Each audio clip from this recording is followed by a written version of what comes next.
ഹരി ഓം. ഓം നമോ നാരായണ. ഭക്തിസാന്ദ്രമായ സന്ധ്യാവേളയിലേക്ക് എല്ലാവർക്കും സ്വാഗതം. ശ്രീ പതഞ്ജലി യോഗ ശിക്ഷണ സമിതി മലയാളം വിഭാഗം അവതരിപ്പിച്ചു വരുന്ന ശ്രീമദ് നാരായണീയ പഠനത്തിന്റെ 87-ാം ദിവസമായ ഇന്ന് 77-ാം ദശകം സൈരന്ധ്രാനുഗ്രഹവും ജരാസന്ധ യുദ്ധവുമാണ് പഠിക്കുന്നത്. ഈ ദശകത്തിൽ സൈരന്ധ്രി സംഗമം, അക്രൂര പ്രീണനം, ജരാസന്ധനുമായിട്ടുള്ള യുദ്ധങ്ങൾ, കാലയവനന്റെ കഥ കഴിച്ചത് തുടങ്ങി കുറച്ചധികം കാര്യങ്ങൾ ഉൾക്കൊള്ളിച്ചിരിക്കുന്നു.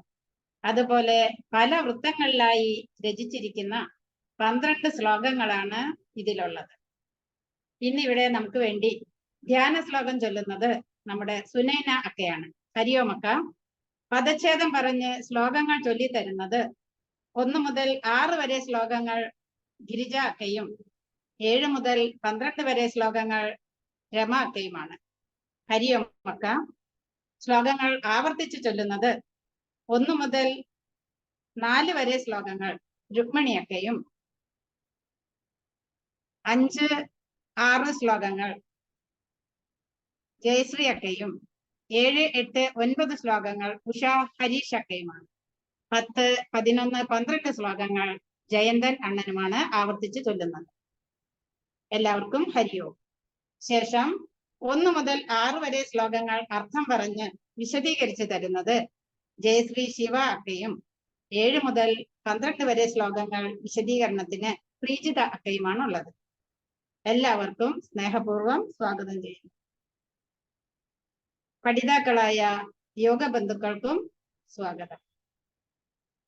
ആദ്യമായി ധ്യാന ശ്ലോകം ചൊല്ലുന്നതിനായി സുനൈനാക്കയെ സ്നേഹപൂർവ്വം സ്വാഗതം ചെയ്യുന്നു. ശേഷം ശ്ലോകങ്ങൾ ചൊല്ലിത്തരുന്നതിന് ഗിരിജാക്കയെയും ആവർത്തിച്ച് ചൊല്ലുന്നതിന് രുക്മിണി അക്കയെയും സ്വാഗതം ചെയ്യുന്നു. ഹരി ഓം അക്ക. ഹരി ഓം സുനൈനാക്ക. ഹരി ഓം. ഓം നമോ നാരായണായ. അഗജാനന പദ്മാർക്കം ഗജാനനം മഹർനിശം അനേകദന്തം ഭക്താനാം ഏകദന്തം ഉപാസ്മഹേ. ശ്രീ മഹാഗണപതയേ നമഃ.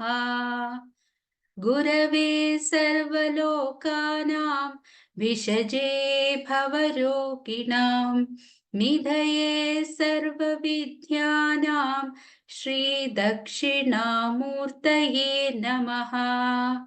അസ്മാത് ഗുരുചരണാരവിന്ദാഭ്യം നമഃ. സരസ്വതീ നമസ്തുഭ്യം വരദേ കാമരൂപിണി വിദ്യാരംഭം കരിഷ്യാമി സിദ്ധിർഭവതു മേ സദാ. ശ്രീ മഹാസരസ്വത്യൈ നമഃ. ശ്രീകൃഷ്ണ ഗോവിന്ദ ഹരേ മുരാരേ ശ്രീനാഥ നാരായണ വാസുദേവ.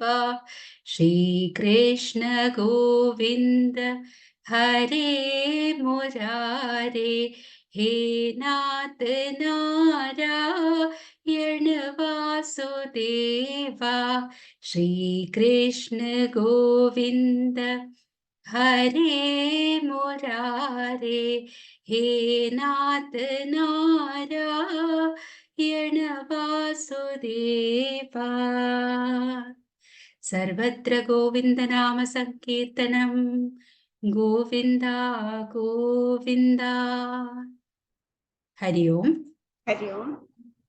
എല്ലാവർക്കും നാരായണീയ പഠനത്തിലേക്ക് സ്വാഗതം. ഇന്ന് നമ്മൾ പഠിക്കുന്നത് 77-ാം ദശകം ഉപശ്ലോകോത്പത്തിയും ജരാസന്ധ യുദ്ധവുമാണ്. ഇതിലെ വിവിധ വൃത്തത്തിലാണ് ഈ ശ്ലോകങ്ങൾ രചിക്കപ്പെട്ടിട്ടുള്ളത്. 1-ാമത്തെ ശ്ലോകം പ്രഹർഷിണി വൃത്തത്തിലാണ് രചിച്ചിട്ടുള്ളത്. നമുക്ക് പദച്ഛേദം നോക്കാം. സൈരന്ധ്ര്യാഹ തദനു ചിരം സമര ആതുരയാഹ യഥ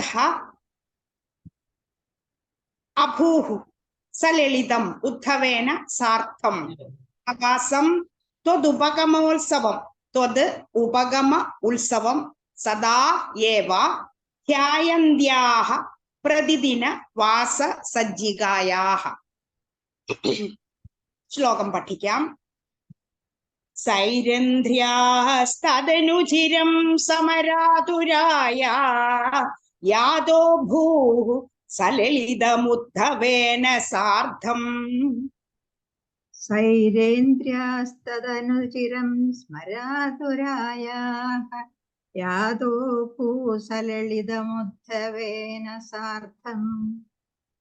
ആവാസം ത്വദുപഗമോത്സവം സദൈവ ധ്യായന്ത്യാഃ പ്രതിദിന വാസ സജ്ജികായാഃ. ആവാസം ത്വദുപഗമോത്സവം സദൈവ ധ്യായന്ത്യാ പ്രതിദിനവാസസഞ്ജികായാഃ. സൈരന്ധ്ര്യാസ്തദനുചിരം സമരാതുരായ യാദോ ഭൂഃ സലളിതമുദ്ധവേന സാർദ്ധം. ആവാസം ത്വദുപഗമോത്സവം സദൈവ ധ്യായന്ത്യാഃ പ്രതിദിന വാസ സജ്ജികായാഃ. സൈരന്ധ്ര്യാസ്തദനുചിരം സ്മരാതുരായാഃ യതോ ഭൂസലളിതമുദ്ധവേന സാർദ്ധം. ആവാസം ത്വദുപഗമോത്സവം സദൈവ ധ്യായന്ത്യാ പ്രതിദിനവാസസഞ്ജികായാഃ. ശ്ലോകം 2. ഇതിന്റെ വൃത്തം ദ്രുത വിളംബിനി. ഉപഗതേ ത്വയി പൂർണ്ണ മനോരഥാം പ്രമദ സംഭ്രമ കംബ്ര പയോധരാം വിവിധമാനനം ആദധതീം മുദാ രഹസി താം രമയാൻ ച കൃഷേ സുഖം. ഉപഗതേ ത്വയി പൂർണ്ണ മനോരഥാം പ്രമദ സംഭ്രമകം പ്രഭയോധരാം. ഉപഗതേ ത്വയി പൂർണ്ണമനോരഥാം പ്രമദ സംഭ്രമകം പ്രഭയോധരാം. വിവിധമാനനമാദധതീം മുദാ രഹസി താം രമയാൻ ച കൃഷേ സുഖം. വിവിധമാനനമാദധതീം മുദാ രഹസി താം രമയാഞ്ച കൃഷേ സുഖം. ഉപഗതേ ത്വയി പൂർണ്ണ മനോരഥാം പ്രമദ സംഭ്രമകം പ്രഭയോധരാം വിവിധമാനനമാദധതീം മുദാ രഹസി താം രമയാൻ ച കൃഷേ സുഖം. ഉപഗതേ ത്വയി പൂർണ്ണമനോരഥാം പ്രമദ സംഭ്രമകം പ്രഭയോധരാം വിവിധമാനനമദധതീം മുദാ രഹസി താം രമയാഞ്ച കൃഷേ സുഖം. അടുത്തതായി ശ്ലോകം 3 പദച്ഛേദം. പൃഷ്ടാ വരം പുനഃ അസൗ അവൃണോദ് വരാകി ഭൂയഃ ത്വയാ സുരതം ഏവ നിശാന്തരേഷു. സായുജ്യം അസ്തു ഇതി സായുജ്യമസ്ത്വിതി വദേത് ബുധഃ ഏവ കാമം. സാമീപ്യം അസ്തു അനിശം ഇതി അപി ഇത്യപി ന അബ്രവീത് കിം. ഇത് വസന്തതിലകം വൃത്തത്തിലാണ് ഉള്ളത്. പൃഷ്ടാവരം പുനരസാവൃണോദ്വരാകി ഭൂയസ്ത്വയാ സുരതമേവ നിശാന്തരേഷു. പൃഷ്ടാവരം പുനരസൗ അവൃണോദ്വരാകി ഭൂയസ്ത്വയാ സുരതമേവ നിശാന്തരേഷു. സായുജ്യമസ്ത്വിതി വദേത് ബുധ ഏവ കാമം. സാമീപ്യമസ്ത്വനിശമിത്യപി നാബ്രവീത് കിം. സായുജ്യമസ്തിതി വദേത് ബുധ ഏവ കാമം. സാമീപ്യമസ്തനിശമിത്യപി നാബ്രവീത് കിം. പൃഷ്ടാപരം പുനരസാവൃണോദ്വരാകീ ഭൂയസ്ത്വയാ സുരതമേവ നിശാന്തരേഷു സായുജ്യമസ്ത്വിതി വദേദ്ബുധ ഏവ കാമം സാമീപ്യമസ്ത്വനിശമിത്യ വിനാ ബ്രവീത് കിം. ദൃഷ്ടാവരം പുനരസൗ അവൃണോദ്വരാകീ ഭൂയസ്ത്വയാ സുരതമേവ നിശാന്തരേഷു സായുജ്യമസ്തി വദേദ്ബുധ ഏവ കാമം സാമീപ്യമസ്തനിശമിത്യ വിനാ ബ്രവീത് കിം. അടുത്തതായി ശ്ലോകം 4 പദച്ഛേദം. തതഃ ഭവാൻ ദേവ നിശാസു കാസുചിത് മൃഗീദൃശം താം നിഭൃതം വിനോദയൻ. അതാത് ഉപശ്ലോകഃ ഇതി ശ്രുതം സുതം സഹ നാരദാത് സാത്വത തന്ത്രവിദ് ബഭൗ. ഇത് വംശസ്ത്വം വൃത്തത്തിലാണ്, വംശസ്ഥം വൃത്തത്തിലാണ് രചിച്ചിട്ടുള്ളത്. തതോ ഭവാൻ ദേവ നിശാസു കാസുചിത് മൃഗീദൃശം താം നിഭൃതൻ വിനോദയൻ. തതോ ഭവാൻ ദേവ നിശാസു കാസുചിത് മൃഗീദൃശം താം നിഭൃതം വിനോദയൻ. അദാതുപശ്ലോക ഇതി ശ്രുതം സുതം സ നാരദാത് സാത്വത തന്ത്രവിദ് ബഭൗ. അദാതുപശ്ലോക ഇതി ശ്രുതം സുതം സ നാരദാത് സത്വത തന്ത്രവിദ് ബഭൗ. തതോ ഭവാൻ ദേവ നിശാസു കാസുചിത് മൃഗീദൃശം താം നിഭൃതം വിനോദയൻ. അദാതുപശ്ലോക ഇതി ശ്രുതം സുതം സ നാരദാത് സാത്വത തന്ത്രവിദ് ബഭൗ. തതോ ഭവാൻ ദേവ നിശാസു കാസുചിത് മൃഗീദൃശം താം നിഭൃതം വിനോദയൻ.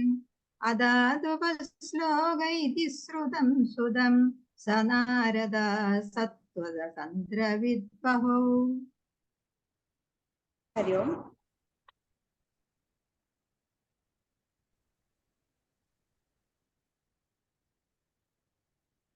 അടുത്തത് എക്സ്പ്ലനേഷൻ. ഹരി ഓം. കണ്ടിന്യൂ ചെയ്തിട്ട് ലാസ്റ്റില്. അടുത്തതായി 5ാമത്തെ ശ്ലോകം നമുക്ക് നോക്കാം. അത് വസന്ത തിലകം വൃത്തത്തിലാണുള്ളത്. അക്രൂര മന്ദിരം ഇതോ അഥ പാലോത്ഥവാഭ്യാഹ അഭ്യർച്ചിതഃ ബഹു നുദഃ മുദിതേന തേന ഏനം വിസൃജ്യ വിപിനാഗത പാണ്ഡവേയ വൃത്തം വിവേദിത തഥാ ധൃതരാഷ്ട്രചേഷ്ടാം. അക്രൂര മന്ദിരം ഇതോ അഥ ബാലോത്ഥവാഭ്യാം അഭ്യർച്ചിതോ. നോക്കാം നമുക്ക്. അക്രൂരമന്ദിരമിതോധ ബലോത്ഥവാഭ്യാം അഭ്യർച്ചിതോ ബഹുനുതോ മുദിതേന തേന. അക്രൂരമന്ദിരമിതോത്ഥ ബലോത്ഥവാഭ്യാം അഭ്യർച്ചിതോ ബഹുനുതോ മുദിതേന തേന. ഏനം വിസൃജ്യ വിപിനാഗത പാണ്ഡവേയ വൃത്തം വിവേദിത തഥാ ധൃതരാഷ്ട്രചേഷ്ടാം. ഏനം വിസൃജ്യ വിപിനാഗത പാണ്ഡവേയ വൃത്തം വിവേദിത തഥാ ധൃതരാഷ്ട്രചേഷ്ടാം. അക്രൂരമന്ദിരമിതോധ ബലോത്ഥവാഭ്യാം അഭ്യർച്ചിതോ ബഹുനുതോ മുദിതേന തേന ഏനം വിസൃജ്യ വിപിനാഗത പാണ്ഡവേയ വൃത്തം വിവേദിത തഥാ ധൃതരാഷ്ട്രചേഷ്ടാം. അക്രൂരമന്ദിരമിതോത്ഥ ബലോത്ഥവാഭ്യാം അഭ്യർച്ചിതോ ബഹുനുതോ മുദിതേന തേന येनं विसृज्य विपिनागत पाण्डवेय वृत्तं विवेधित तथा ധൃതരാഷ്ട്രചേഷ്ടാ. അടുത്തതായി ആറാമത്തെ ശ്ലോകം. വൃത്തം ശിഖരിണി. വിഘാതാ ജാമാതുഃ പരമസുഹൃദഃ ഭോജ നൃപതേഃ ജരാസന്ധേ രുന്ധത്യ അനവധി രുഷാന്തേ അഥ മധുരാം രഥാദ്യൈർ ഉദ്യോർലബ്ധൈഃ കതിപയ ബലസ്ത്വം ത്വം ബലയുതഃ ത്രയോ വിംശത്തി അക്ഷൗഹിണി തദ് ഉപനീതം സമഹൃതാഃ. വിഘാതാ ജാമാതുഃ പരമസുഹൃദോ ഭോജനൃപതേർ ജരാസന്ധേരുന്ധത്യനവധിരുഷാന്തേഥ മധുരാം. വിഘാതാ ജാമാതുഃ പരമസുഹൃദോ ഭോജനൃപതേ ജരാസന്ധേരുന്ധത്യനവധിരുഷാന്തേഥ മധുരാം. രഥാദ്യൈർദ്യോർലബ്ധൈഃ കതിപയ ബലസ്ത്വം ബലയുതഃ ത്രയോ വിംശത്യൈ അക്ഷൗഹിണി തദുപനീതം സമഹൃതാഃ. രഥാദ്യൈർദ്യോർലബ്ധൈഃ കതിപയ ബലസ്ത്വം ബലയുതസ്ത്രയോ വിംശത്യക്ഷൗഹിണി തദുപനീതം സമഹൃതാഃ. വിഘാതാ ജാമാതുഃ പരമസുഹൃദോ ഭോജനൃപതേഃ ജരാസന്ധേരുന്ധത്യനവധിരുഷാന്തേഥ മധുരാം. രഥാദ്യൈർദ്യോർലബ്ധൈഃ കതിപയ ബലസ്ത്വം ബലയുതസ്ത്രയോ വിംശത്യക്ഷൗഹിണി തദുപനീതം സമഹൃതാഃ. വിഘാതാ ജാമാതുഃ പരമസുഹൃദോ ഭോജനൃപതേർജരാസന്ധേരുന്ധത്യനവധിരുഷാന്തേഥ മധുരാം. രഥാദ്യൈർദ്യോർലബ്ധൈഃ കതിപയ ബലസ്ത്വം ബലയുതസ്ത്രയോ വിംശത്യക്ഷൗഹിണി തദുപനീതം സമഹൃതാഃ. ഹരി ഓം. ഹരി ഓം രമാക്ക. ഹരി ഓം എല്ലാവർക്കും നമസ്കാരം. അടുത്തതായി ഏഴാമത്തെ ശ്ലോകാണ്. നമുക്ക് പദച്ഛേദം നോക്കാം. ബദ്ധം ബലാത് അഥ ബലേന ബലോത്തരം ത്വം ഭൂയഃ ബല ഉദ്യ അമരസേന മുമോചിത ഏനം നിശേഷ ദിഗ്ജയ സമാഹൃത വിശ്വസൈന്യാത് കഹ അന്യഃ തതോ ഹി ബല പൗരുഷവാം തദാനീം. ശ്ലോകം പാരായണം ചെയ്യാം. ബദ്ധം ബലാദത ബലേന ബലോത്തരം ത്വം ഭൂയോ ബലോദ്യമരസേന മുമോചിതൈനം. ബദ്ധം ബലാതഥ ബാലേന ബലോത്തരത്വം ഭൂയോ ബാലോദ്യമരസേന മുമോചിതൈന്യം. നിശേഷ ദിഗ്ജയ സമാഹൃത വിശ്വസൈന്യാത് കോന്യസ്തദോ ഹി ബല പൗരുഷവാം തദാനീം. നിശേഷ ദിഗ്ജയ സമാഹൃത വിശ്വസൈന്യാത് കോന്യസ്തദോ ഹി ബല പൗരുഷവാം തദാനീം. ബദ്ധം ബലാദത ബലേന ബലോത്തരം ത്വം ഭൂയോ ബലോദ്യമരസേന മുമോചിതൈനം. നിശേഷ ദിഗ്ജയ സമാഹൃത വിശ്വസൈന്യാത് കോന്യസ്തദോ ഹി ബല പൗരുഷവാം തദാനീം. ബദ്ധം ബലാതഥ ബാലേന ബലോത്തരത്വം ഭൂയോ ബാലോദ്യമരസേന മുമോചിതൈനം. നിശേഷദിഗ്ജയ സമാഹൃത വിശ്വസൈന്യാത് കോന്യസ്തദോ ഹി ബലപൗരുഷവാംസ്തദാനീം. അടുത്തതായി ശ്ലോകം 8 വസന്തതിലകമാണ്. 7, 8, 9 എല്ലാം തന്നെ. നമുക്ക് പദച്ഛേദം നോക്കാം. ഭഗ്നഃ സ ലഗ്നഹൃദയഃ അപി നൃപൈഃ പ്രണുന്നഃ യുദ്ധം ത്വയാ വ്യതിത ഷോഡശ കൃത്വ ഏവം അക്ഷൗഹിണീഃ ശിവാസ്യ ജഗന്ത വിഷ്ണോ സംഭൂയ സൈകനവതി 300 തദാനീം. സ ഏകനവതി സൈകനവതി. പാരായണം ചെയ്യാം. ഭഗ്നസലഗ്നഹൃദയോപി നൃപൈ പ്രണുന്നോ യുദ്ധം ത്വയാ വ്യതിത ഷോഡശ കൃത്വ ഏവം. ഭഗ്നഃ സലഗ്നഃ ഹൃദയോ വിപി നൃപൈ പ്രണുന്നോ യുദ്ധം ത്വയാ വ്യഥിത ഷോഡശ കൃത്വ ഏവം. അക്ഷൗഹിണീ ശിവാസ്യ ജഗന്ത വിഷ്ണോ സംഭൂയ സൈകനവതി 300 തദാനീം. അക്ഷൗഹിണി ശിവാസ്യ ജഗന്ത വിഷ്ണോ സംഭൂയ സൈകനവതി 300 തദാനീം. ഭഗ്നസലഗ്നഹൃദയോപി നൃപൈ പ്രണുന്നോ യുദ്ധം ത്വയാ വ്യതിത ഷോഡശ കൃത്വ ഏവം. അക്ഷൗഹിണീ ശിവാസ്യ ജഗന്ത വിഷ്ണോ സംഭൂയ സൈകനവതി 300 തദാനീം. ഭഗ്നഃ സലഗ്നഃ ഹൃദയോ വിപി നൃപൈ പ്രണുന്നോ യുദ്ധം ത്വയാ വ്യഥിത ഷോഡശ കൃത്വ ഏവം. അക്ഷൗഹിണി ശിവാസ്യ ജഗന്ത വിഷ്ണോ സംഭൂയ സൈകനവതി 300 തദാനീം. അടുത്ത ശ്ലോകം 9. ഇതും വസന്തതിലകം തന്നെ. പദച്ഛേദം നോക്കാം.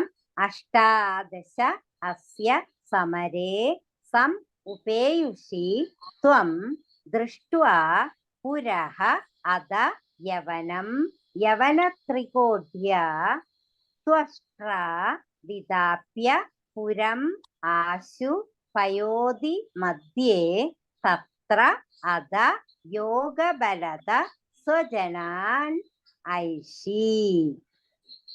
അഷ്ടാദശേസ്യ സമരേ സമുപേയുഷി ത്വം ദൃഷ്ട്വാ പുരോദയവനം യവനത്രികോഢ്യ. അഷ്ടാദശേസ്യ സമരേ മുപയേഷു ത്വം ദൃഷ്ട്വാ പുരോധ യവനം യവനത്രികോട്യ. ത്വഷ്ട്രാ വിദാപ്യ പുരമാശു പയോധി മധ്യേ തത്രാദയോഗബലധ സ്വജനനാനനൈഷി. ത്വഷ്ട്രാ വിധാപ്യ പുരമാശു പയോധി മധ്യേ തത്രാഥ യോഗബലത സ്വജനാനനൈഷി.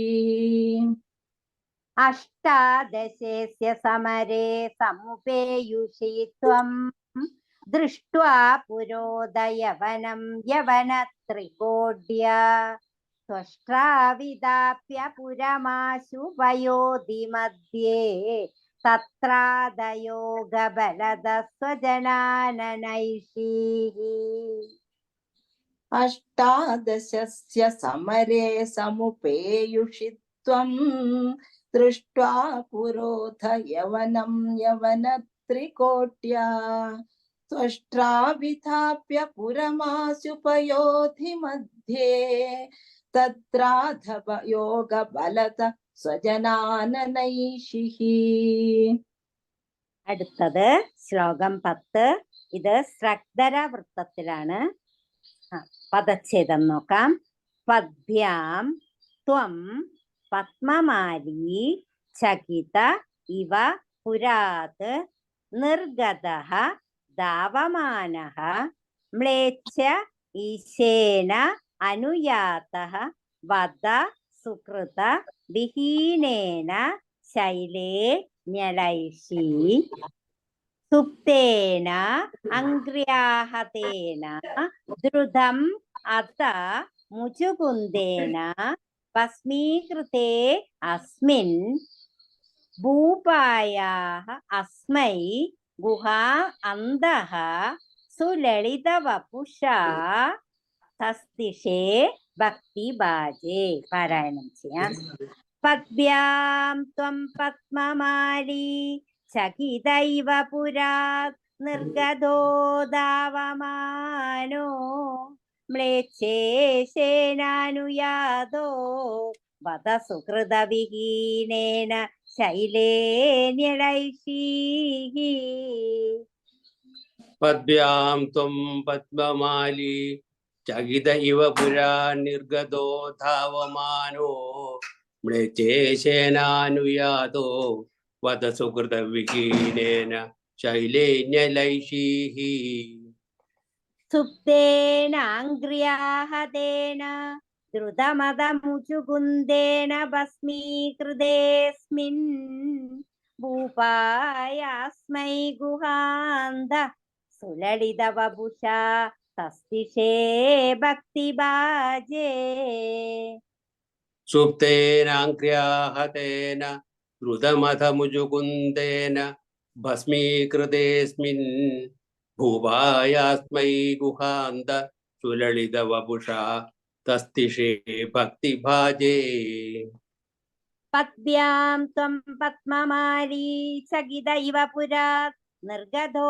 धावमानो म्लेच्छेशेनानुयातो वद सुकृतविहीनेन शैले न्यलैषी सुप्तेन अङ्ग्र्याहतेन द्रुतमदमुचुकुन्देन भस्मीकृतेऽस्मिन् भूपायास्मै गुहान्त सुललितवपुषा तस्तिषे भक्तिभाजे पद्भ्यां त्वं पद्ममाली चकित इव पुरा निर्गतो धावमानो म्लेच्छेशेनानुयातो वद सुकृतविहीनेन शैले न्यलैषीः सुप्तेनाङ्ग्र्याहतेन द्रुतमथमुजुकुन्देन भस्मीकृतेऽस्मिन् भूपायास्मै गुहान्त सुललितवपुषा तस्तिषे भक्तिभाजे അടുത്തത് ശ്ലോകം 11.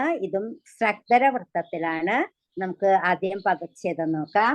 ഐശ്വാഗഃ അഹം വിരക്തഃ അസ്മി അഖില നൃപസുഖേ ത്വത് പ്രസാദാത് ഏകകാംക്ഷി ഹാ ദേവഃ ഇതി സ്തുവന്തം വരവിതതിഷു തം നിസ്പൃഹം വീക്ഷ്യ ഹൃഷ്യൻ മുക്തേഃ തുല്യാ ച ഭക്തിം ദുദ സകലമലാം മോക്ഷം അപി ആശു ദത്വാ കാര്യം ഹിംസാ വിശുദ്ധ്യൈ തപ ഇതി ച തദാ പ്രാർത്ഥ ലോകപ്രദീപ്ത്यै ഐശ്വാഗോഹം വിരക്ത്യോസ്മ്യഖില നൃപസുഖേ ത്വത്പ്രസാദൈകകാംക്ഷി ഹാ ദേവേതി സ്തുവന്തം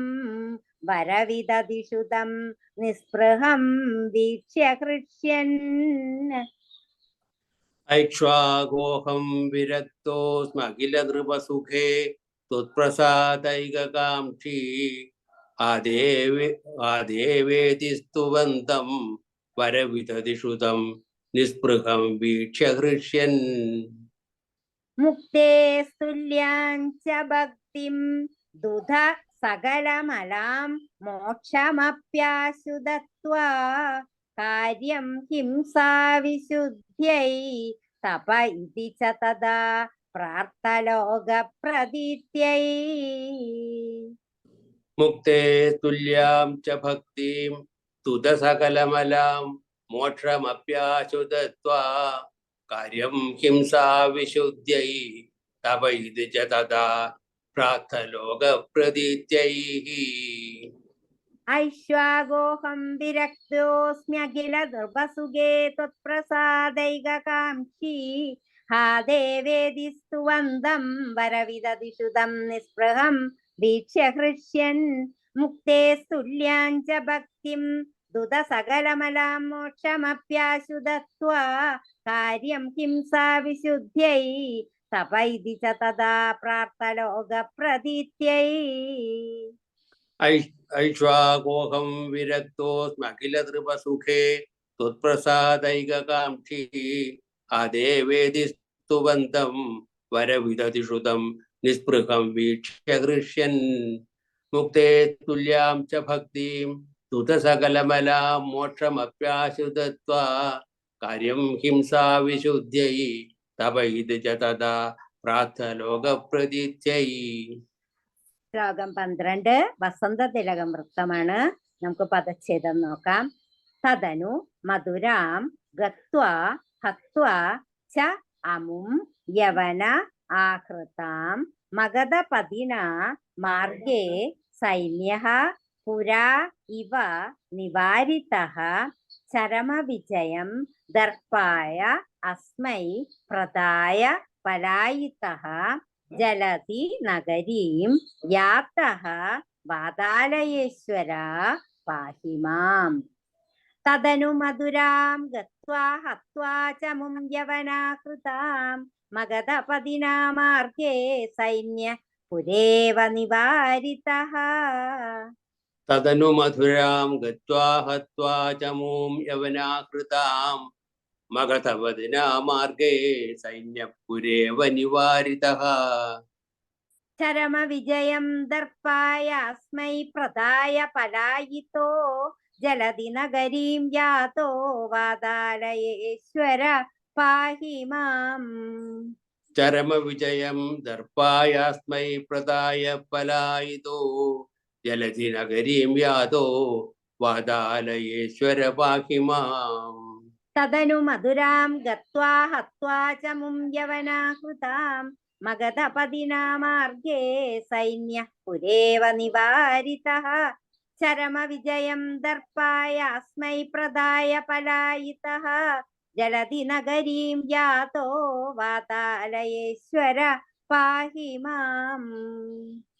തദനു മധുരാം ഗത്വാ ഹത്വാ ച മൂം യവനാകൃതാം മഗധപതിനാ മാർഗേ സൈന്യപുരേവ നിവാരിതഃ ചരമവിജയം ദർപ്പായാസ്മൈ പ്രദായ പലായിതോ ജലധി നഗരീം യാതോ വാതാലയേശ്വര പാഹി മാം. പാരായണം അവസാനിച്ചിരിക്കുന്നു. അടുത്തതായി വ്യാഖ്യാനം ശ്രദ്ധിക്കുക. ഹരി ഓം. ശ്രീമൻ നാരായണീയം ദശകം 77 1 മുതൽ 6 വരെയുള്ള ശ്ലോകങ്ങളുടെ അർത്ഥം നമുക്കൊന്ന് നോക്കാം. ഈ 77ാമത്തെ ദശകത്തിൽ നമ്മൾ സൈരന്ധ്രി വധം, അക്രൂര പ്രീണനം, ജരാസന്ധ യുദ്ധം, കാലയവനന്റെ കഥ കഴിച്ചത്, മുചുകുന്ദനെ അനുഗ്രഹിച്ചത് തുടങ്ങിയ പല കാര്യങ്ങൾ ഈ ഒരു ദശകത്തിൽ തന്നെ പറയുന്നുണ്ട്. അതുപോലെ തന്നെ പല വൃത്തങ്ങളുമാണ് ഓരോ ശ്ലോകത്തിന്റെയും. ആദ്യത്തെ ശ്ലോകത്തിൽ പറയുന്നത് സൈരന്ധ്രിയുമായിട്ടുള്ള സമാഗമമാണ്. ശ്ലോകം ഇത്രയും സമയം വായിച്ച് സമയം പോയതുകൊണ്ട് വായിക്കാതെ അർത്ഥം തന്നെ പറയാം. ഒന്നാമത്തെ ശ്ലോകത്തിന്റെ അർത്ഥം: അനന്തരം ഏറെ നാളായി അനുഭവിക്കുന്ന മന്മഥ ദുഃഖം മൂലം അങ്ങുമായി സംഗമിക്കുന്ന മഹോത്സവ ദിനത്തെക്കുറിച്ചുള്ള ചിന്തയോടെ എന്നും അലങ്കൃത ഭൂഷയായി കാത്തിരിക്കുന്ന സൈരന്ധ്രിയുടെ മനോഹരമായ ഭവനത്തിലേക്ക് അങ്ങ് ഉദ്ധവനുമൊത്ത് യാത്രയായി.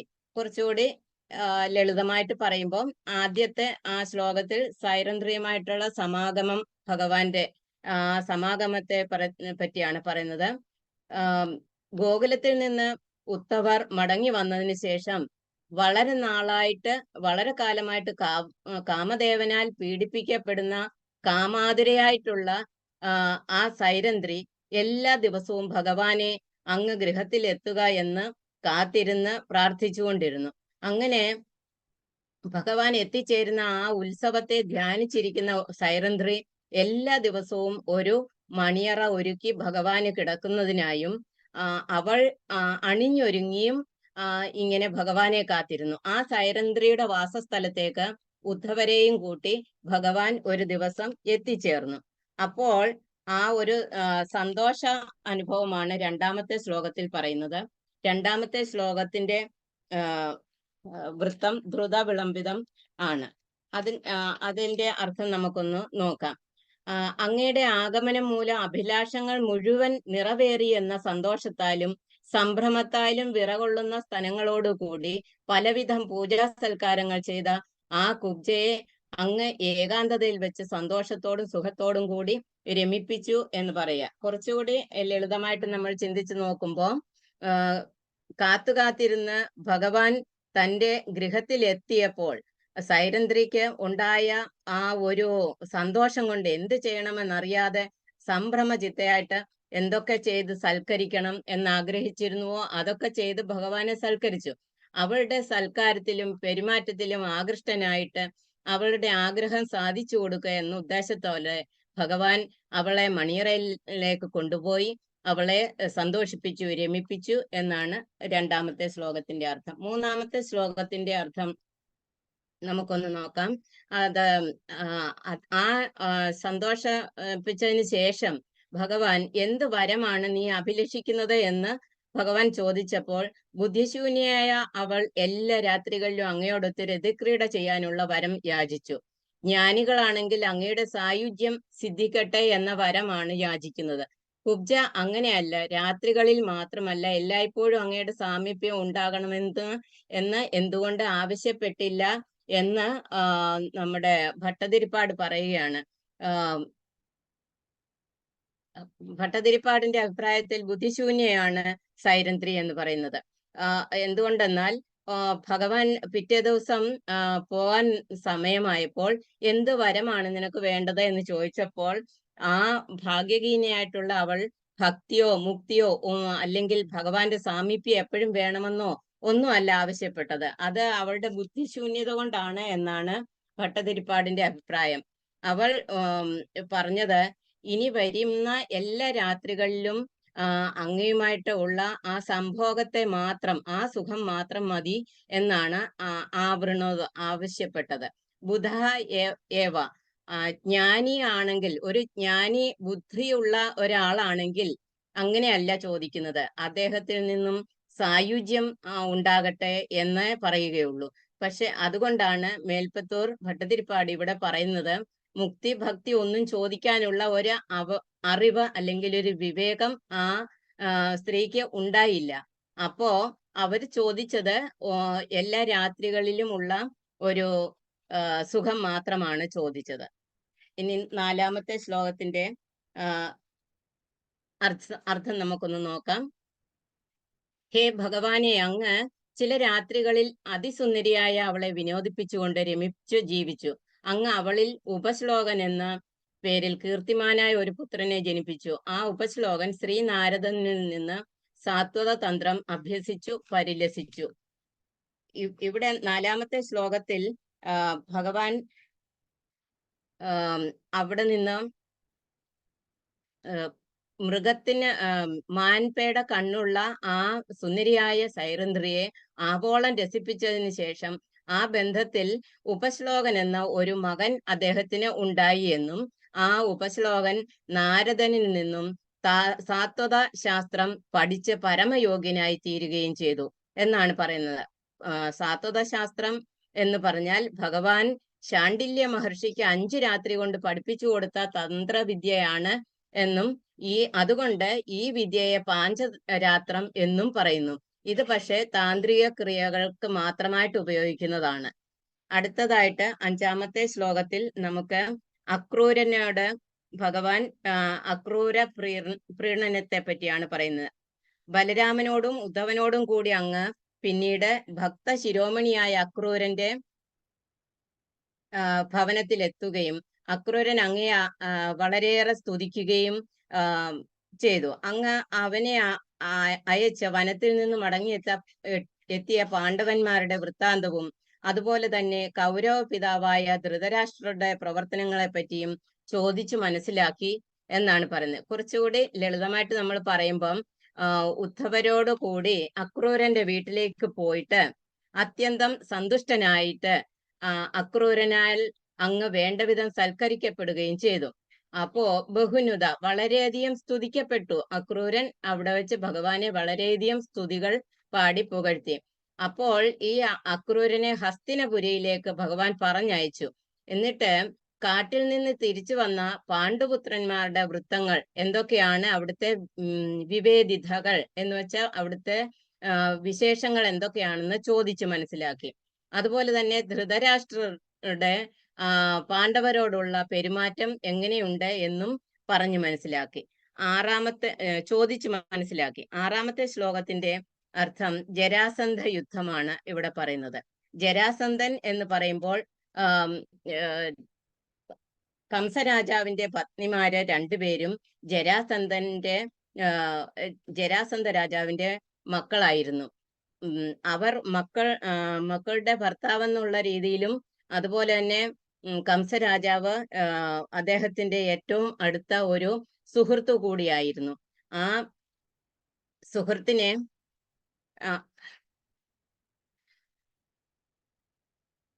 തന്റെ ജാമാതാവും പരമസ്നേഹിതനുമായ കംസരാജാവിന്റെ വധം മൂലം ക്രോധ ആധിക്യത്താൽ അന്ധനായി തീർന്ന ജരാസന്ധൻ മധുരാപുരിയെ ആക്രമിച്ചു. അല്പമായ സൈന്യബലത്തോടുകൂടിയവനായിരുന്നുവെങ്കിലും ഭഗവാൻ ബലരാമനോടും സ്വർഗത്തിൽ നിന്ന് ലഭിച്ച രഥങ്ങളോടും കൂടി ജരാസന്ധന്റെ കീഴിലുള്ള 23 അക്ഷൗണി സൈന്യത്തെയും നശിപ്പിച്ചു. അപ്പോ ജരാസന്ധനുമായിട്ടുള്ള ആ യുദ്ധത്തിൽ ഭഗവാൻ ജരാസന്ധനെയും അദ്ദേഹത്തിന്റെ സൈന്യത്തെയും കീഴ്പ്പെടുത്തി എന്നാണ് 6-ാമത്തെ ശ്ലോകത്തിൽ പറഞ്ഞ് അവസാനിപ്പിക്കുന്നത്.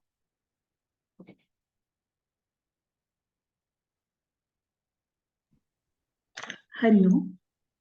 അങ്ങനെ ജരാസന്ധനുമായിട്ടുള്ള യുദ്ധം നടന്നുകൊണ്ടിരിക്കുകയാണ്. 23 അശ്വനി പടകളെയും ഭഗവാൻ നശിപ്പിച്ചു. ജരാസന്ധൻ ഒന്നിച്ചുണ്ടായിരുന്നത് മഗധയിലെ രാജാവാണ് ജരാസന്ധൻ. ജരാസന്ധന്റെ ഉദ്ദേശം എന്താ വെച്ചാല് തന്റെ ജരാസന്ധന്റെ മക്കളായ അസ്ഥിയുടെയും പ്രാപ്തിയുടെയും ഭർത്താവായിരുന്നു കംസൻ. അപ്പൊ കംസനെ വധിച്ചതിന് ശേഷം ആണ് കൃഷ്ണനോട് ഇത്രയ്ക്കും വൈരാഗ്യം ഉണ്ടാവാൻ ജരാസന്ധന് കാരണം. തന്റെ കംസന്റെ മക്കൾക്ക് ആ മധുരയെ നേടിക്കൊടുക്കണം എന്നുള്ളതായിരുന്നു ജരാസന്ധന്റെ ഉദ്ദേശം. അദ്ദേഹം വളരെ പരാക്രമിയായിരുന്നു, അഹങ്കാരിയായിരുന്നു, വളരെ സൈനിക ഫലമുള്ള വലിയൊരു രാജാവായിരുന്നു ഈ ജരാസന്ധൻ. അങ്ങനെയുള്ള ജരാസന്ധൻ യുദ്ധം ചെയ്തുകൊണ്ടിരിക്കുമ്പോൾ അദ്ദേഹത്തിന്റെ എല്ലാ സൈന്യത്തെയും നശിപ്പിച്ചുകൊണ്ട് ബലരാമൻ അദ്ദേഹത്തെ ബലാത്കാരമായി പിടിച്ചു വെച്ചു, ബന്ധിച്ചു. അദ്ദേഹത്തെ ബന്ധിച്ചതേ ഉള്ളൂ, പക്ഷെ കൊല്ലുകയൊന്നും ചെയ്തില്ല. എന്നിട്ട് അദ്ദേഹത്തെ വെറുതെ വിടുകയാണ് ഭഗവാൻ ചെയ്തത്. കാരണം എന്തെന്ന് വെച്ചാല് അദ്ദേഹം ഒരുപാട് മല്ലയുദ്ധം നടത്തിയ ഒരാളാണ് ഈ ജരാസന്ധൻ. അങ്ങനെ കുറെ രാജാക്കന്മാരെ, ഈ ഭൂലോകത്തുള്ള ഒരുപാട് രാജാക്കന്മാരെ അദ്ദേഹത്തിന്റെ അധീനതയിലുണ്ട്. അപ്പോൾ ഇനി യുദ്ധത്തിൽ ചെയ്യാൻ വരുമ്പോൾ ഒരുപാട് രാജാക്കന്മാരെ അദ്ദേഹം കൊണ്ടുപോകും. അങ്ങനെ ഭൂമിക്ക് ഭാരമായ എല്ലാ രാജാക്കന്മാരെയും നശിപ്പിക്കാൻ വേണ്ടിയിട്ടാണ് ഭഗവാൻ ഇങ്ങനെ ചെയ്തത്. പിന്നെ ആ യുദ്ധത്തിൽ ഒരു രസം ഭഗവാന് തോന്നി.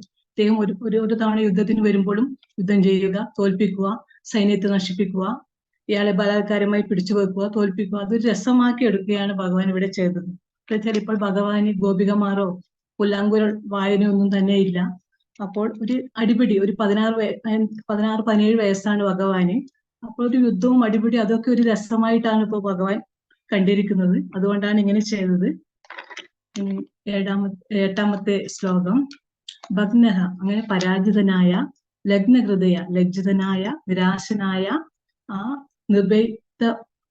അങ്ങനെയുള്ള ആ ജരാസന്ധൻ നിർഭയിക പ്രണന്നഹ, മറ്റു രാജാക്കന്മാരുടെ, അദ്ദേഹത്തിന്റെ പക്ഷത്തുള്ള രാജാക്കന്മാരുടെ പ്രേരണയാൽ അദ്ദേഹം അവരെ പ്രേരിപ്പിക്കുകയാണ്. ജരാസന്ധൻ ഇനിയും പോകൂ, യുദ്ധം ചെയ്യൂ, ഭഗവാനോട് ശ്രീകൃഷ്ണനോട് യുദ്ധം ചെയ്യൂ, അങ്ങനെ ആ മധുര പിടിച്ചുകൊടുക്കുക, ഇങ്ങനെ പ്രേരിപ്പിച്ചുകൊണ്ടേയിരിക്കുമ്പോൾ അവരുടെ പ്രേരണയാൽ അദ്ദേഹം യുദ്ധത്തിന് വന്നു. അങ്ങനെ 16 തവണ ഭഗവാനുമായിട്ട്, ശ്രീകൃഷ്ണനുമായിട്ട് യുദ്ധം ചെയ്യുകയാണ് ചെയ്തത്.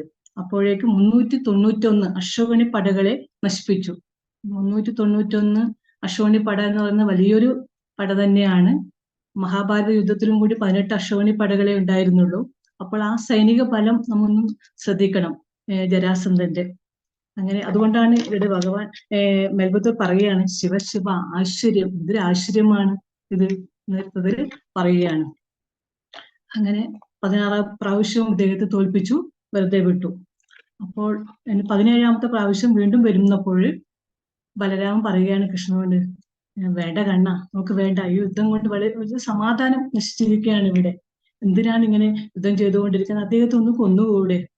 എന്താ വെച്ചാൽ ഇവിടെ സ്ത്രീകൾക്കും കുട്ടികൾക്കും ഒന്നും പുറത്ത് നടക്കാൻ കഴിയുന്നില്ല അല്ലെ, യുദ്ധം ഒരു രാജ്യത്തിന്റെ സമാധാന അന്തരീക്ഷത്തെ നശിപ്പിക്കുകയല്ലേ ചെയ്യുന്നത്, അതുകൊണ്ട് നമുക്ക് യുദ്ധം വേണ്ട, നമ്മൊന്ന് കൊന്നുകളയെ ജരാസന്ധനെ എന്ന് കൃഷ്ണനോട് പറയുന്നു. അപ്പോൾ കൃഷ്ണൻ പറയുകയാണ്, ജരാസന്ധനെ എനിക്ക് കൊല്ലുവാൻ സാധ്യമല്ല, ജരാസന്ധനെ കൊല്ലേണ്ടത് ഭീമസേനനാണ്, അതുകൊണ്ട് തോൽപ്പിക്കാനേ നമുക്ക് സാധിക്കുകയുള്ളൂ, കൊല്ലുന്ന ആൾ വേറെയുണ്ട്, അതുകൊണ്ട് കഴിയില്ല എന്ന് പറയുകയാണ്. അപ്പോൾ ഇതിനൊരു പരിഹാരം വേണമല്ലോ, ഒരു യുദ്ധമാകുമ്പോൾ സമാധാന അന്തരീക്ഷം അവിടെ സൃഷ്ടിക്കാൻ വേണ്ടിയിട്ട് എന്താണ് പോംവഴി എന്നാണ് ഭഗവാൻ ഇവിടെ പറയുന്നത്.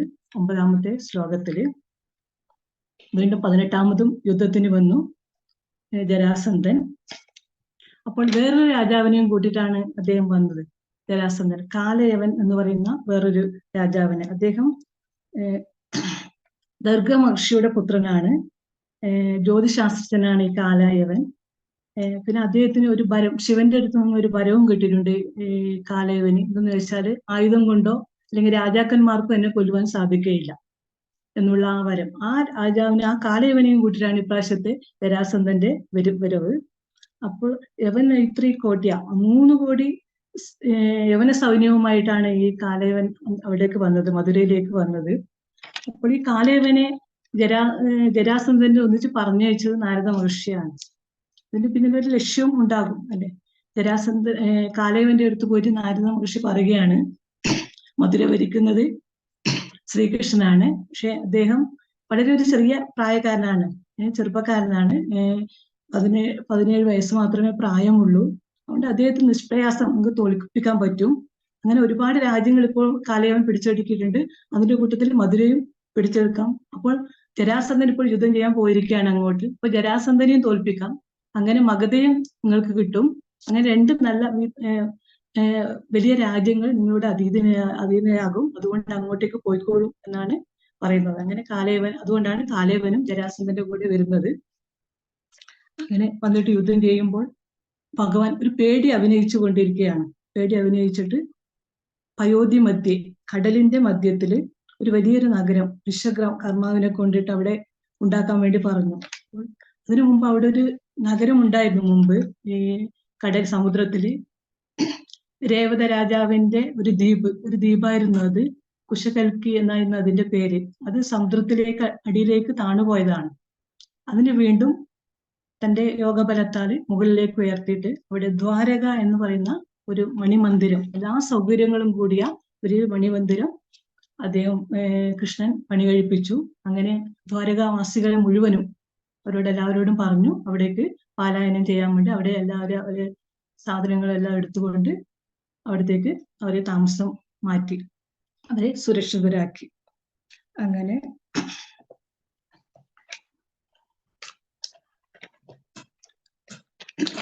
ബാക്കി എല്ലാവരും ദ്വാരയിലേക്ക് പോയി. ഭഗവാനും ബലരാമനും മാത്രം അവിടെ ജരാസന്ധനുമായിട്ട് കാലയവനുമായിട്ട് യുദ്ധം ചെയ്തുകൊണ്ടിരിക്കുകയാണ്. ഇനി 10ാമത്തെ ശ്ലോകത്തില് വേറൊരാളെ പേരും കൂടി പറയുന്നുണ്ട്, മുജുകുന്ദൻ. മുജുകുന്ദൻ എന്ന് പറയുന്നത് ദശരഥ മഹാരാജാവിന്റെ പിതാമഹനാണ് അദ്ദേഹം. അപ്പോൾ ഈ ശ്രീകൃഷ്ണന്റെ കാലഘട്ടത്തില് ദശരഥനുമില്ല ശ്രീരാമനുമില്ല, മുജുകുന്ദൻ എങ്ങനെ വന്നു ഇവിടെ? കാരണം എന്തെന്ന് വെച്ചാൽ ഈ മുജുകുന്ദൻ ഒരു ദേവലോകത്തായിരുന്നു ഇദ്ദേഹം ഉണ്ടായിരുന്നത്, ദേവേന്ദ്രന്റെ സർവ്വസൈനാധിപനായിരുന്നു അദ്ദേഹം. അപ്പോൾ കുറെ വർഷങ്ങളോളം അവിടെ ജോലി ചെയ്തുകൊണ്ടിരിക്കുകയാണ് ദേവേന്ദ്രന്റെ മിലിറ്ററി സർവീസിൽ. പക്ഷെ ദേവന്മാരുടെ സമയവും ഇതൊക്കെ ദിവസമൊക്കെ നമ്മളിൽ നിന്ന് വ്യത്യസ്തമാണ്, ഭൂമിയിലെ പോലെയല്ല. അതായത് അവരുടെ ഒരു ദിവസം എന്ന് പറയുന്നത് നമ്മുടെ ഒരു വർഷമാണ്. അപ്പോൾ അവിടെ ഒരു 100 ദിവസമാകുമ്പോൾ ഇവിടെ 100 വർഷമാകും, അങ്ങനെയാണല്ലോ. അപ്പോൾ അങ്ങനെ കുറെ കാലം ജോലി ചെയ്ത് അവസാനം മുജുകുന്ദൻ അവിടെ നിന്ന് സർവീസിൽ നിന്ന് റിട്ടയർഡ് ആയപ്പോൾ ഒരു മീറ്റിംഗ് ഒക്കെ ഇദ്ദേഹത്തിന് യാത്ര അയക്കുകയാണ്. ദേവലോകവാസികളൊക്കെ. അപ്പോൾ ആ സമയത്ത് അദ്ദേഹത്തിന് അദ്ദേഹത്തെ പോയിട്ട് പറയുമല്ലോ ഏതായാലും സർവീസിൽ നിന്ന് വിരമിക്കുന്ന സമയത്ത്. അപ്പോൾ ഒരുപാട് സേവനങ്ങൾ ചെയ്തിട്ടുണ്ട് അദ്ദേഹം. നല്ലൊരാളാണ്. അദ്ദേഹത്തിന് നല്ലൊരു വിശ്രമ ജീവിതം ഉണ്ടാകണം ഇനി മുതൽ. സാധാരണ ഇപ്പോഴാണെങ്കിൽ നമ്മൾ പറയാറുണ്ട് സാധാരണ വിശ്രമ ജീവിതമാണ് റിട്ടയർഡ് ആയതിനു ശേഷം. പക്ഷെ ഇപ്പോൾ അത്രയും വിശ്രമ ജീവിതം കിട്ടുന്നില്ല എന്ന് തോന്നുന്നു. റിട്ടയർഡ് ആയവർക്കാണ് കൂടുതൽ തിരക്കുകൾ കാണുന്നത്. അവരെ എന്തൊക്കെയായാലും റിട്ടയർഡ് ആയി എന്ന് വിചാരിച്ചിട്ട് ആഘോഷ കമ്മിറ്റിയുടെ പ്രസിഡന്റ് ആക്കി മാറ്റും, അല്ലെങ്കിൽ പാർട്ടിയിലേക്ക് എന്തെങ്കിലും സ്ഥാനങ്ങൾ കൊടുക്കും, അല്ലെങ്കിൽ കൊച്ചുമക്കളെ നോക്കാനുണ്ടാകും, അല്ലെങ്കിൽ ഒരുപാട് സത്സംഗങ്ങളിലൊക്കെ അവര് ചേർന്നിരിക്കാം. കൂടുതൽ തിരക്ക് ഇപ്പോൾ റിട്ടയർഡ്കാർക്കാണെന്ന് തോന്നുന്നു. അത് അനുഭവിച്ചവർക്ക് മനസ്സിലാകും റിട്ടയർഡ് ലൈഫ് വിശ്രമമാണോ അല്ല തിരക്കാണോ എന്നുള്ള കാര്യം. അപ്പോൾ അദ്ദേഹത്തിന് ഈ റിട്ടയർമെന്റ് ആയ സമയത്ത് അദ്ദേഹം എന്ത് വരമാണ് വേണ്ടതെന്ന് ദേവേന്ദ്രൻ ചോദിക്കുകയാണ്. അപ്പോൾ പറയുകയാണ്, എനിക്ക് കുറെ നാൾ ഇവിടെ ജോലി ചെയ്തത് കൊണ്ട് സൈന്യാധിപനായിരുന്നല്ലോ, കുറെ യുദ്ധവും അത് ഉറക്കമില്ലാത്ത രാത്രികളായിരുന്നു എനിക്ക് ഒരുപാട് ഉണ്ടായിരുന്നത്. അപ്പൊ എനിക്കൊരു സുഖനിദ്ര, ഒരു നീണ്ട ഉറക്കമാണ് എനിക്ക് ആവശ്യം. അങ്ങനെയാണെന്ന് പറഞ്ഞു അദ്ദേഹം. അപ്പോ അദ്ദേഹത്തിന്റെ ഭൂമിയിലാണെങ്കിൽ അദ്ദേഹത്തിന്റെ ആൾക്കാരും ഇല്ല. അദ്ദേഹത്തിന് കൂടെ പഠിച്ചവരോ ബന്ധുക്കളോ ആരും തന്നെ ഇല്ല. അവരൊക്കെ മരിച്ചു കഴിഞ്ഞു. അങ്ങനെ വേറെ ആരും ഇല്ലാത്ത സ്ഥിതിക്ക് അദ്ദേഹം പറഞ്ഞ ആരും അത്ര പരിചയമോ ഒന്നുമില്ല. അതുകൊണ്ട് ഒരു ഗുഹയിൽ ഞാൻ താമസിച്ചുകൊണ്ട് അവിടെ ഉറങ്ങിക്കൊണ്ടിരുന്നോളാം.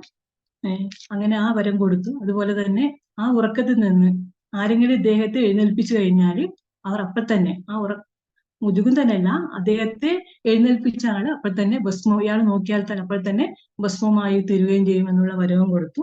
അങ്ങനെ അദ്ദേഹം ഭൂമിയിലേക്ക് വരികയാണ് ഈ മുജുകുന്ദൻ.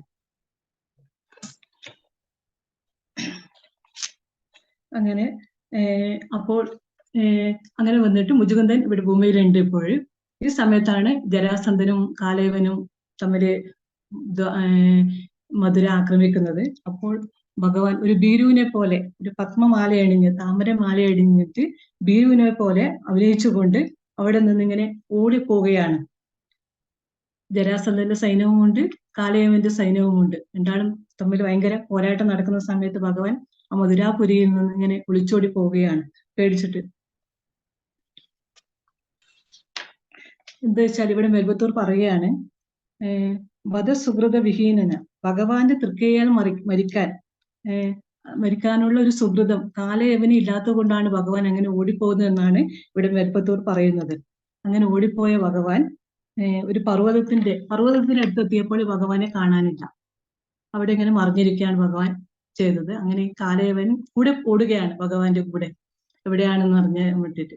അങ്ങനെ ഓടി പർവ്വതത്തിന്റെ അടുത്ത് കാണാതായപ്പോൾ അവിടെ ഒരു ഗുഹ കണ്ടു. കാലയവൻ ആ യുഗക്കുള്ളിലേക്ക് കടക്കുകയാണ്.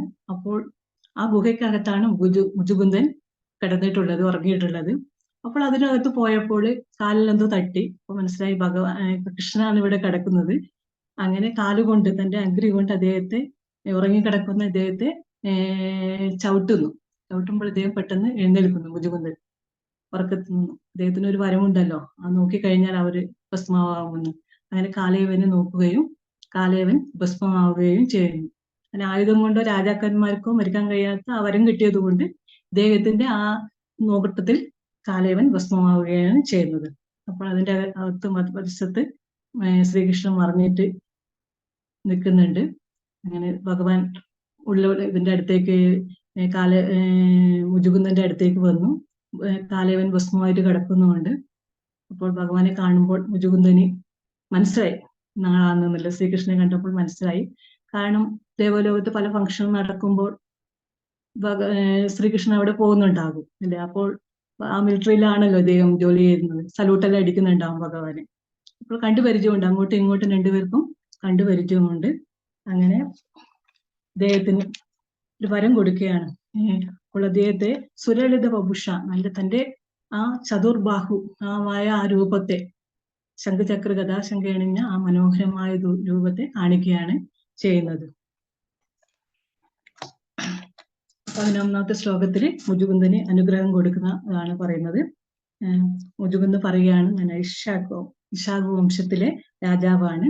അതായത് ഞാൻ സ്മൃഗീല നൃപസുഖെ, ഒരുപാട് രാജകീയ സുഖങ്ങൾ ഞാൻ അനുഭവിച്ചു. അതിൽ നിന്നൊരു വിരക്തി തോന്നിയ ഒരാളാണ് ഞാൻ. അതുകൊണ്ട് എനിക്ക് അങ്ങനത്തെ സുഖങ്ങളൊന്നും ആവശ്യമില്ല. അതുകൊണ്ട് പ്രസാദകാംക്ഷ, അങ്ങയുടെ പ്രസാദം അനുഗ്രഹം മാത്രമാണ് ഞാൻ കാക്ഷിക്കുന്നത്. അപ്പോൾ പറഞ്ഞു, ഭഗവാൻ പറഞ്ഞു എന്തെങ്കിലും ഒരു വരം ചോദിച്ചോളൂ, ഞാൻ തരാം. അപ്പൊ വരത്തിലും അദ്ദേഹത്തിന് താല്പര്യമുണ്ടായിരുന്നില്ല. ഇതൊക്കെ കേട്ടപ്പോൾ ഭഗവാൻ വളരെയധികം സന്തുഷ്ടനായി. അദ്ദേഹം ധൃതസകലമരം, എല്ലാ മാലിന്യങ്ങളും നീക്കിക്കളയുന്നതിന് വേണ്ടിയിട്ട്, അതിൽ നിന്ന് മുക്തിയാക്കുന്നതിന് വേണ്ടിയിട്ട് വേണമെന്നാണ് പറയുന്നത് മുജുകുന്ദൻ. അതായത് അദ്ദേഹം ഒരുപാട് യുദ്ധം ചെയ്തിട്ടുണ്ട്. രാജാവായിരുന്നപ്പോഴും സൈന്യാധിപനായിരുന്നപ്പോഴൊക്കെ ഒരുപാട് യുദ്ധങ്ങൾ ചെയ്തിട്ടുണ്ട്. അപ്പോൾ ആ യുദ്ധത്തിലൊക്കെ ഒരുപാട് പേര് കൊന്നിട്ടുണ്ടാകാം. കുറെ പാപങ്ങൾ ചെയ്തിട്ടുണ്ടാകും. ആ പാപങ്ങളിൽ നിന്നൊക്കെ ഒരു മുക്തി, അതാണ് ഇദ്ദേഹം ആഗ്രഹിക്കുന്നത്. അങ്ങനെ അദ്ദേഹത്തിന് പറയാണ്, ആ പാപങ്ങളിൽ നിന്ന് മുക്തി നിനക്ക് കിട്ടാൻ വേണ്ടി അടുത്ത ജന്മത്തിൽ ഒരു ബ്രാഹ്മണനായിട്ട് ജനിക്കും.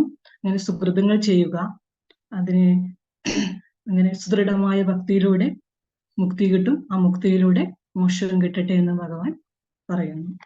അങ്ങനെ ഇതിനുശേഷം ദ്വാരകയിലേക്ക് തിരിച്ചു വരികയാണ്, മധുരയിലേക്ക് തിരിച്ചു വരികയാണ് ശ്രീകൃഷ്ണന്. അവിടെ കാലയവനെ മാത്രമേ കൊന്നിട്ടുള്ളൂ. പക്ഷെ കാലയവന്റെ സൈന്യം അവിടെ തന്നെയുണ്ട്. ആ സൈന്യത്തെ കൊന്നൊടുക്കി. പിന്നെ ജരാസന്ധനെ വീണ്ടും ആക്രമിച്ചു, തോൽപ്പിച്ചു. എന്നിട്ട് അവനെ വെറുതെ വിട്ടു, ജരാസന്ധനെ. അവന് ഇപ്രാവശ്യം ഒരു കാര്യം കൂടി ചെയ്തു. എന്താ വെച്ചാല്, ഭഗവാൻ അവനെ തോൽപ്പിക്കുന്നതിന് പകരം അവനൊരു വിജയം ഒരു ദാനമായി കൊടുക്കുകയാണ് ചെയ്തത്. അവന്റെ ഒരു അവസാനത്തെ ആഗ്രഹം പോലെ. അടുത്ത പ്രാവശ്യം അവൻ ഏതായാലും മരണം വന്ന് ഭീമസേനൻ വന്ന് അവൻ എന്തായാലും കൊല്ലും. അപ്പോൾ ഇപ്പോൾ അവനൊരു ജയം ഇരിക്കട്ടെ എന്ന് പറഞ്ഞിട്ട് ഒരു ദാനമായിട്ട് കൊടുത്തു, വിജയം. അങ്ങനെ കൊടുത്തുകൊണ്ട് ദ്വാരകയിലേക്ക് ഭഗവാൻ, അവിടെയാണല്ലോ ഭഗവാന്റെ ആൾക്കാരൊക്കെ ഇപ്പോഴുള്ളത്, മധുരയിൽ ആരും തന്നെയില്ല. അങ്ങനെ ദ്വാരകയിലേക്ക് പേടിച്ചവനെ പോലെ, ഇവന് ജരാസന്ധന് ഭയന്നോടുന്ന പോലെ പോകുകയും ചെയ്തു. അങ്ങനെ ഭഗവാന്റെ ദ്വാരക പ്രവേശം ഒരു ഒളിച്ചോട്ടം കൂടിയായിരുന്നു. അങ്ങനെ ജരാസന്ധന് ഭീമസേനെ കൊല്ലുവാൻ വേണ്ടിയിട്ട് ഇങ്ങനെ മാറ്റിവെക്കുകയാണ്. ഭീമസേനൻ ഒരു മല്ലയുദ്ധത്തിന് ക്ഷണിക്കുകയാണ് ജരാസന്ധനെ. ക്ഷണിച്ചിട്ട് മല്ലയുദ്ധത്തിന് ഭയങ്കര താല്പര്യനായിരുന്നല്ലോ ജരാസന്ധൻ. അങ്ങനെ യുദ്ധം ചെയ്തുകൊണ്ടിരിക്കുമ്പോൾ അദ്ദേഹത്തെ അത് കീഴ്പ്പെടുത്തി. അദ്ദേഹത്തിന്റെ ശക്തിയെല്ലാം പോയിട്ടും ജരാസന്ധനെ എടുത്തെറിയുകയാണ്. എടുത്തെറിയുക ജരാസന്ധൻ വീണ്ടും വരികയാണ് പൂർവാധികം ശക്തിയോടെ. എത്ര ശ്രമിച്ചിട്ട് ഇയാളെ കൊല്ലുവാൻ പറ്റുന്നില്ല ഭീമസേനന്. അപ്പോൾ കൃഷ്ണനെ ഇങ്ങനെ മെല്ലെ നോക്കുകയാണ്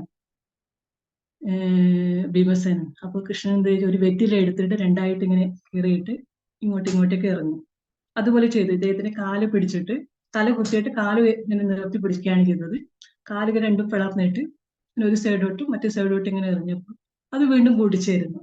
ഇങ്ങനെയായിട്ട് കൊല്ലാൻ പറ്റുന്നില്ല. വീണ്ടും കൃഷ്ണനെ നോക്കി ഭീമസേനൻ. അപ്പൊ കൃഷ്ണൻ ഒരു വെറ്റില വീണ്ടും പിളർന്നിട്ട് അത് വലതുവശത്തുള്ളത് ഇടതുവശത്തേക്കും ഇടതുവശത്തുള്ളത് വലതുവശത്തേക്കും എറിഞ്ഞു.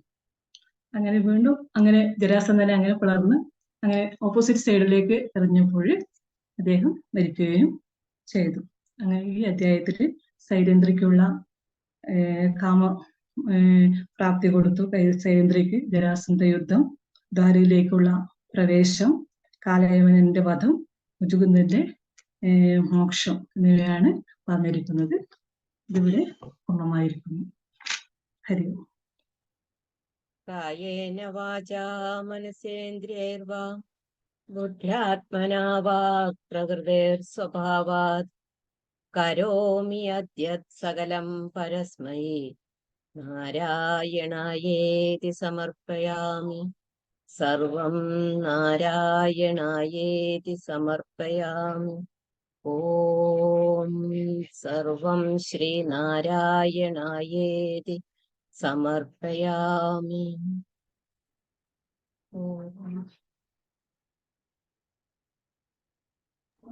ഹരി ഓം. ഹരി ഓം അക്ക. ശ്രീ ഗുരുവായൂരപ്പന്റെ അനുഗ്രഹത്താൽ ഇന്നത്തെ നാരായണീയ പഠനം അതിമനോഹരമായി അവസാനിച്ചിരിക്കുകയാണ്. ഇന്നിവിടെ നമുക്ക് വേണ്ടി ധ്യാന ശ്ലോകം ചൊല്ലിയ സുനൈന അക്കയ്ക്ക് SPYS സബ്ദിയുടെ പേരിലും എന്റെ സ്വന്തം പേരിലും നന്ദി അർപ്പിക്കുന്നു. ഹരി ഓം അക്ക. ചാൻഡിക് ഗൈഡൻസ് ചെയ്ത ഗിരിജ രാജേന്ദ്രൻ അക്കയ്ക്കും രമ അക്കയ്ക്കും എല്ലാവരുടെ പേരിലും നന്ദി അർപ്പിക്കുന്നു. ഹരി ഓം അക്ക. ശ്ലോകങ്ങൾ ആവർത്തിച്ചു ചൊല്ലിയ രുക്മിണി അക്കയ്ക്കും ലാലി അക്ക, ഉഷ, ഹരീഷ് അക്ക, ജയന്തൻ അണ്ണൻ എല്ലാവർക്കും SPYSS മലയാള സമിതിയുടെ പേരിലും സ്വന്തം പേരിലും നന്ദി അർപ്പിക്കുന്നു. ഹരിയോം അക്ക, ഹരിയോം അണ്ണ.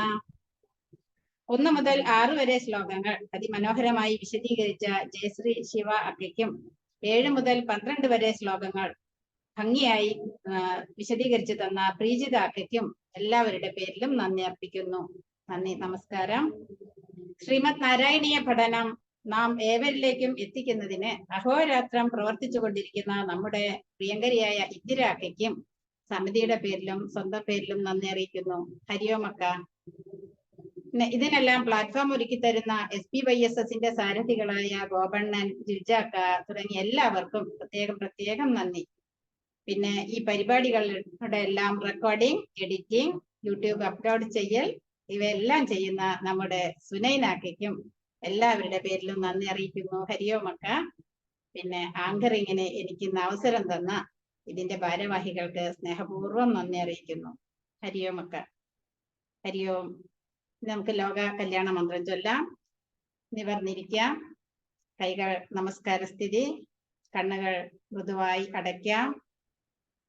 ഓം സർവേ ഭവന്തു സുഖിനഃ, സർവേ സന്തു നിരാമയാത്, സർവേ ഭദ്രാണി പശ്യന്തു മാ കശ്ചിത് ദുഃഖഭാഗവേ.